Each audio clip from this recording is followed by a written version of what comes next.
Hello YouTube, this is the Pipesteader here.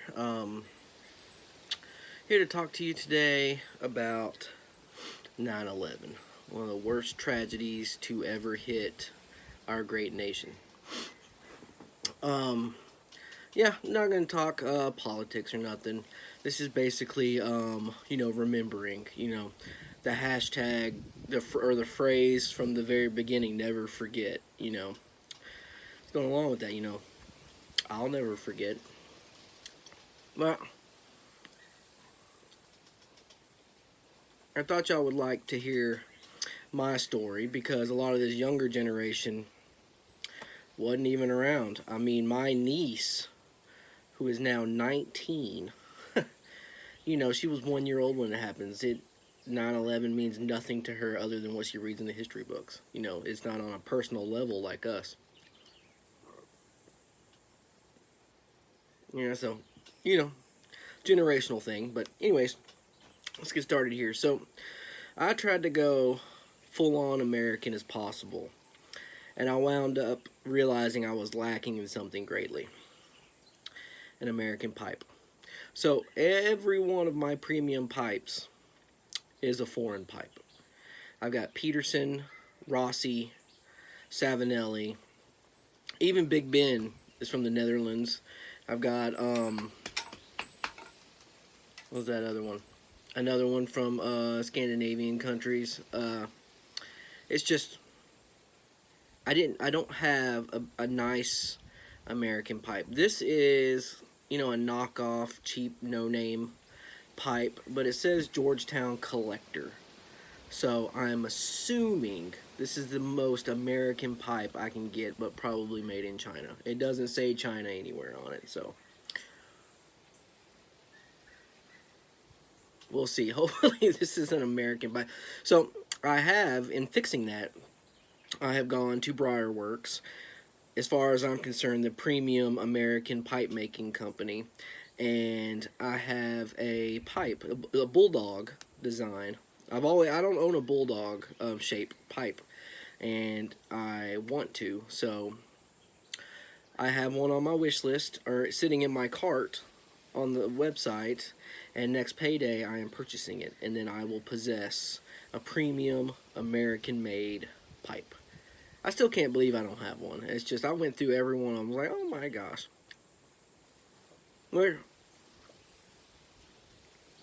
Which made me do some more searching. And I found out, I don't know if y'all have heard of Laudisi. It's the parent company of smoking pipes. Peterson, Cornell and Deal, Rossi, Savinelli, basically almost all the crazy big brands.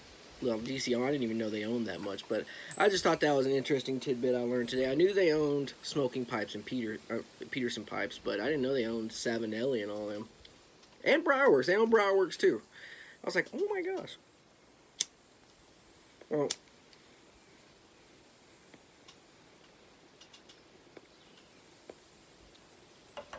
sorry about that. So, I'm smoking some, all the rest is American, by the way. I am smoking some Mississippi River, made by Seattle Pipe Club. Nice American. This is actually my favorite in production pipe tobacco. It's kind of taking the place of Durbar for in production favorites. So, Seattle Pipe Club Mississippi River. If you haven't tried it, try it. It's a wonderful blend. And I'm currently drinking Miller 64. So, another American beer here. So, my wife bought me these because the other beers I were drinking, she said, like, you're putting on the pounds, so I'm gonna get you some light beer. I'm like, all right, whatever.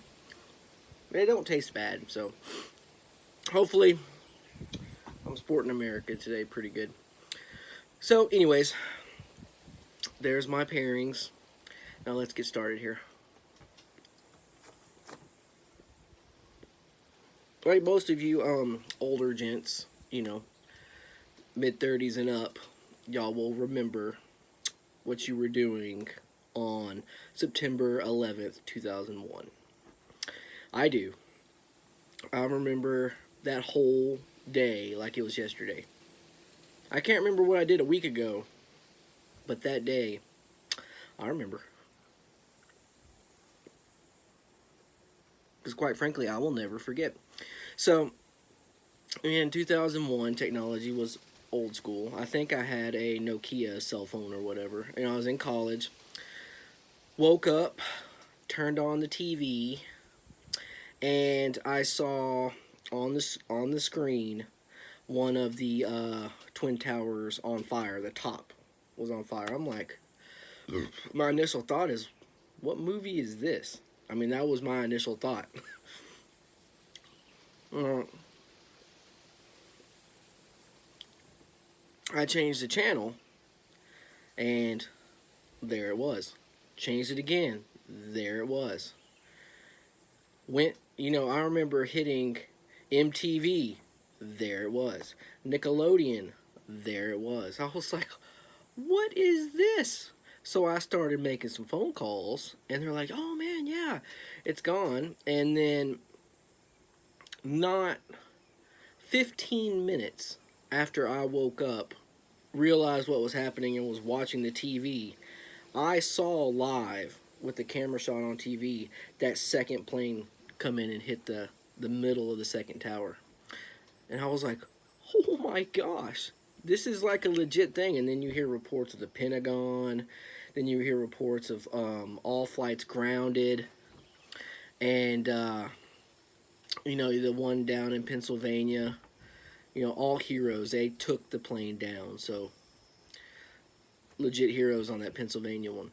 And I was just like, man, this is insane.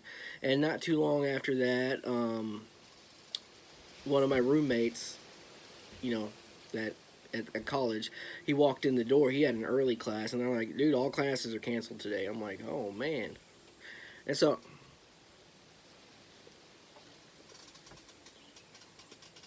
after spending hours on the phone, talking to family, updating, getting updates, because again, I was there by myself, away from everyone, make sure everyone was okay and good. I went to Walmart, and I don't know, I go to Walmart, and when you walk in, you got those TVs up there that show you walking in, like the cameras. Well, they had the news on there, and I remember walking through Walmart, and it was solemn and quiet, and you could feel everyone just kind of on edge. And the checkout lady, she's like, oh man, what do you think? And we kind of talked about it, kind of didn't want to talk about it at the same time. Just, that was a crazy day. And man, even 18 years later, it's still, remember it so completely clear. It's funny, I still remember the days, before the TSA flying planes.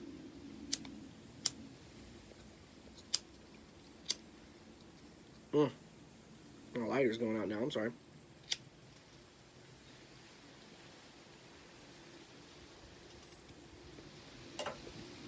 Oh. Yeah, I remember this was before I left for college. Probably late 99, 2000, but the year. We took a family trip to Hawaii. And we got a free stay because my brother-in-law, who is older than me, he was stationed in Hawaii at Schofield Barracks. We flew down as a family, stayed on base. Super cheap, by the way. And, yeah. Hung out there, but why I bring that up is I carried a pocket knife with me, back then. I graduated high school, I got a cool pocket knife as a graduation gift, so I was carrying it around with me. I took it everywhere. And I remember putting, you put everything in your tray. But this was way before TSA didn't exist. I think at that time airports just had their own separate security. There was no TSA, no government agency. And just walk through with my shoes on. I put everything in that basket to get scanned, including my big. It wasn't a little pocket knife; it was a big one. In there, scanned it. The guy handed me, and I took the pocket knife on the plane, and all was well. It wasn't bad. But those days are gone now.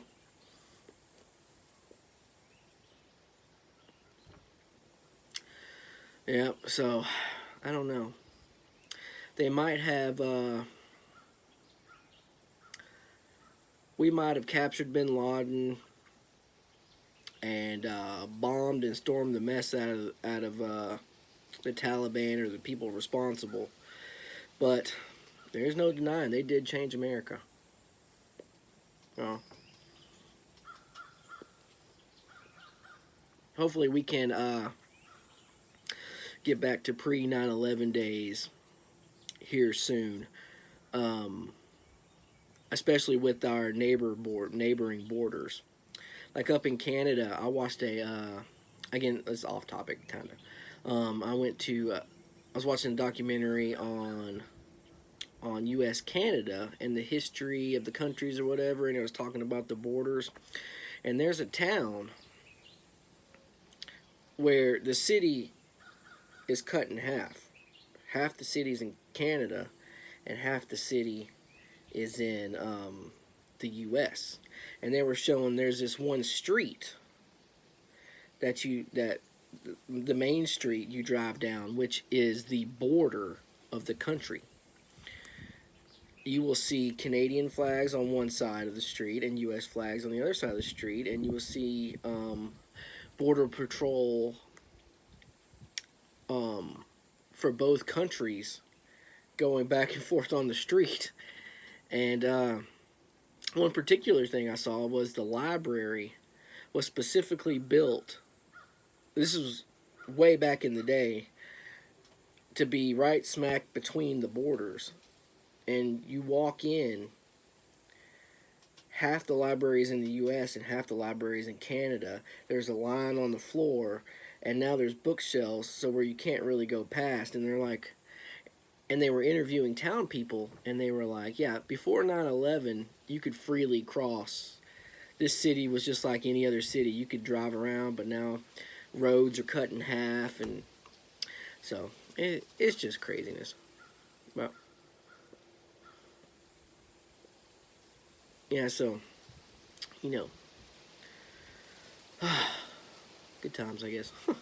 Yeah, and a huge shout out. I was in the military. I served in the Army 8 years, and I get thanked for my service all the time.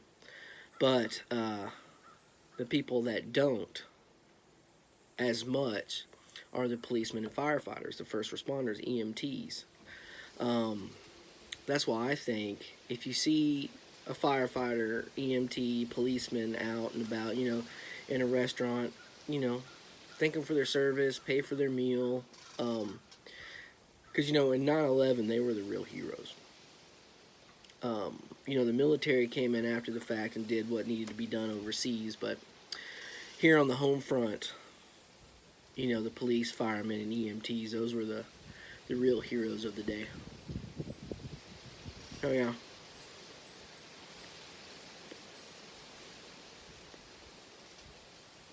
Well, sorry for this I guess I'm not sorry. This is a somber time. It's the 18-year anniversary of a very large tragedy in this country's history, and so we need to remember and keep it somber.